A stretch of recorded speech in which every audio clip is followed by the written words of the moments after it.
আজকে হঠাৎ করে যখন নাস্তা-টাস্তা শেষ করলাম, হঠাৎ করে এত সুন্দর একটা ওয়েদার হয়েছে, এত সুন্দর মানে বৃষ্টি, ঝপঝপে বৃষ্টি, অন্ধকার করে মানে অ পুরা ছোটবেলায় ফিরে গিয়েছি। মানে ছোটবেলা বলতে হচ্ছে যখন হাই সেকশনে পড়তাম, মেক্সিমাম টাইমে হচ্ছে আমাদের এই সময় স্কুল থেকে বের হলে হচ্ছে প্রচুর ঝড় তুফান, মানে ছুটির টাইমটাতে ঝড় তুফান শুরু হতো। আর আমরা বান্ধবীরা হচ্ছে কখনোই ওয়েট করতাম না। আমরা বৃষ্টিতে ভিজে, ভিজেই হচ্ছে বাড়িতে আসার চেষ্টা করতাম। কারণ খুব ভাল লাগতো। আর বাড়িতে এসে হচ্ছে এক গাদা বকাবকি খাইতাম।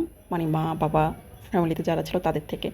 তো এটা ছোটোবেলায় মানে স্কুল লাইফে প্রচুর প্রচুর প্রচুর হয়েছে। আমার আজকে মন চাইছে ঠিক সেম ওয়েতে আমি আবার হচ্ছে বাসা থেকে বের হই, বৃষ্টিতে ভিজি। বাট এখন আসলে চাইলে অনেক কিছু সম্ভব না। ভাড়া বাড়িতে থাকি, অনেক কিছুই সম্ভব না। সবচেয়ে বড় কথা, আমি বৃষ্টিতে ভিজলে আমার জ্বর উঠে যায়।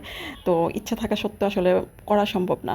হ্যালো ভিউয়ার্স, আসসালামু আলাইকুম। দেশে বিদেশে সবাইকে স্বাগত জানিয়ে ছোট্ট ব্লগ ভিডিওটি শুরু করছি। কে কেমন আছেন, কোথা থেকে দেখছেন অবশ্যই জানাবেন। সকালবেলা আসলে চা নাস্তা দিয়ে দিনটা শুরু করলাম। তারপর তো অনেক সুন্দর একটা ওয়েদার, বৃষ্টিতে যদিও খিচুড়ি খেতে মন চাইছে, কিন্তু না, খিচুড়ি করবো না। কারণ হচ্ছে একটু ডিফারেন্ট কিছু করি। আমার বাচ্চারা আসলে খিচুড়িগুলো ওরকমভাবে খেতে চায় না। তো ওদের জন্য জাতীয় খাবার যেটা, মানে আমার ঘরে জাতীয় খাবার হচ্ছে মুরগি, চিকেন। ওদের জন্য চিকেন রান্নাই করতে হয়। একদিন রান্না করলে আমার 2 দিন চলে যায়, 2 দিন 3 দিন। তো আমি খুব টেনশন মুক্ত থাকি। আর আমি হচ্ছে ডাল ভর্তা টর্তা কিছু একটা বা যে কোনো একটা শাক টাক হলে আমার হয়ে যায়, মানে আমাদের হয়ে যায়, আমার হাজব্যান্ডের হয়ে যায়। তো সেই কথা চিন্তা করে আসলে আজকে ওদের জন্য চিকেনটা একটু হালকা করে ভাজি করে নিলাম। ভাজি করে ওইখানে হচ্ছে আলুগুলো ভাজি করে নিয়েছি। দেন হচ্ছে একটু রান্না করলে একটু আমার কাছে মনে ফ্লেভারটা ভালো আসে। কারণ সবসময় মুরগিটা কষিয়ে রান্না করলে ওরাও আসলে একদম বোরিং হয়ে যায়। একটু খেতে একটু মানে আমার কাছে ভালো লাগে না আসলে। ওরা ঠিকই খায়, বাট আমার কাছে ভালো লাগে না। একেক সময় একটু চিকেন আচারে চিকেন করে দিই, বা কখনো ভুনা করে দিই, কখনো এইভাবে করে দিই।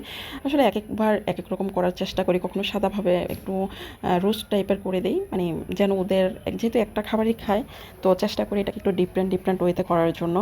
তো আর এদিকে হচ্ছে আমার চিকেন রান্না তো হয়ে গেছে। আর বৃষ্টির কথা কি বলবো, মানে এত সুন্দর দুপুরবেলা ঝপঝপ করে বৃষ্টি আসছে, মানে আমার এত মন চাইছে যে আমি ছোটোবেলায় ফিরে যাই। মানে আমার ওই দিনগুলোকে আমি এত এত বেশি মিস করছি যে মন চাচ্ছিল আমি নিচে নেমে হচ্ছে একটু লাফালাফি করি, নাচানাচি করি, বৃষ্টির পানিতে ঝপঝপ করে।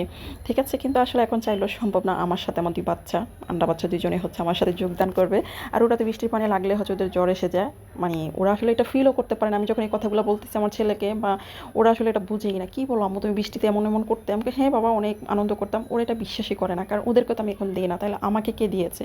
তো নানু কিছু বলেনি। ওদেরকে আমি আমার ছোটোবেলার পুরো গল্প শোনালাম যে কীভাবে আমরা স্কুল থেকে আসতাম, বৃষ্টিতে কীভাবে ভিজতাম, কীভাবে আম কুড়াইতাম, তারপর জাম গাছ থেকে জাম, এই সময় বৃষ্টিতে ঝপঝপ করে জাম পড়তো, তারপর আম পড়তো, ঝড় তুফান আসলে আম টোকাতে চলে যেতাম। তো ওরা আসলে এগুলোকে একদম রূপকথার গল্পের মতো মনে করতেছে। ওরা আসলে ওরকমভাবে বিশ্বাস করতেছে না আমার কথাগুলো, কারণ ওরা তো এগুলো কখনো চিন্তাই করে নাই, দেখেই নাই। তো ওদের কাছে এটা পুরাই রূপকথার কাহিনীর মতো, গল্পের মতো মনে হচ্ছে। এই তো দেখেন বৃষ্টিটা, এত সুন্দর বৃষ্টি ঝপঝপ করে কিন্তু পড়তেছে, এত বৃষ্টি হচ্ছে। যদিও ফোনের ক্যামেরায় অতটা বোঝা যাচ্ছে না, কারণ আমার ক্যামেরার অবস্থা খুবই বাজে হয়ে গেছে। মানে একদম কোনো ভিডিও ভালোই হচ্ছে না। দেখেন কত সুন্দর বৃষ্টি। তো সবাই ভালো থাকবেন। আসসালামু আলাইকুম।